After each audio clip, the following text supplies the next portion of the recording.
I'm Albert Tabor. I was born in New York State.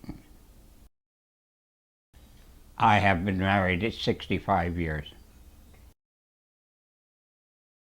I'm Evelyn Tabor. I was born in Montreal, Canada. That is a picture of her and I when we first met. Yeah, and this is 50th anniversary. And that's our 50th anniversary. Years ago, in my family, and I'm sure in Ev's family too, I don't know of any separations until my father.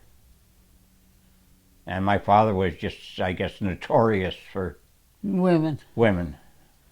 So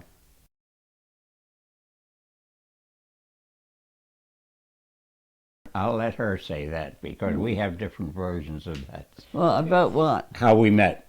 Oh, how we met? Well, I'm going back to 1948. I was working night shift and 1 week day shift in northern Lakeland. Here would be western Lakeland. So we were sitting there, and girls, Friday night, we'd change clothes and go up to the restaurant. Something, I guess, to meet men, you'd say. So Al came and asked me for a drink.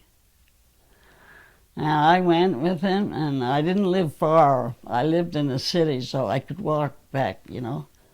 Anyway, where I live, everybody sits outside, you know. We had no air conditioning. So my mother lived. I had 6 sisters and 2 brothers. So we had a house with like 7 steps. So we sat down, and he started talking. So I told him the rest of it. So then he started this here. And I felt myself, I went like this. And he said, "You broke my watch." I said, "Well, you keep your hands to yourself and you better leave." I said, "My brother's a policeman." So he came over, talked, apologized, got his watch fixed. He apologized and said he was sorry, you know.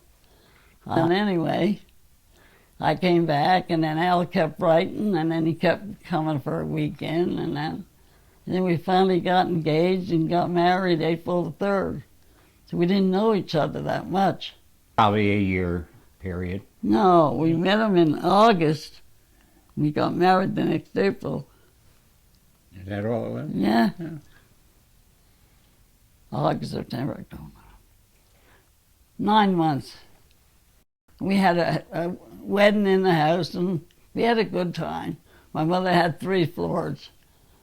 So we had 6 brother-in-laws, played the piano, and everybody made food. You know, it was a good wedding. And then we left, and we went to Washington on our honeymoon. When we were first married, I worked for Mack Truck. And I only had about 3 years seniority. And when we came back, they had laid off back to 13 years. So here I was, newly married, and no employment. So we had a really, and of course, like most young people, right away I got her pregnant. Well, that's our oldest daughter, Kathy. She died at age 50. That's her last picture from dialysis, last time we saw her. She was a wonderful child. About all I can say about her. Wonderful.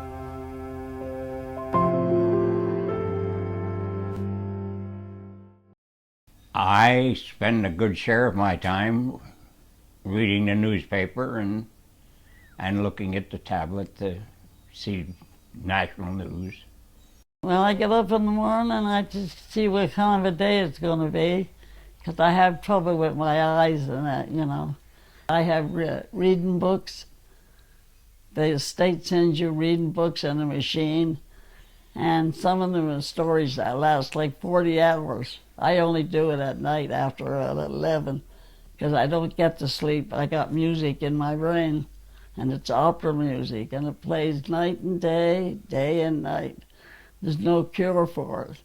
So when I'm in bed alone at night, I got a little radio, and I put the things to my ear, and I get music. And then don't bother him, because he don't hear nothing. But I finally get to sleep then. One day I was combing my hair in the bedroom, and I went like this, and I said to my husband, I can't see out of one eye. He said, you probably got a blood vessel broken. So the next day, Monday, I had an appointment with the doctor, Case, I think, in Lakeland. And he gave me an examination and he says, you have macular degeneration, and there's nothing you can do about it.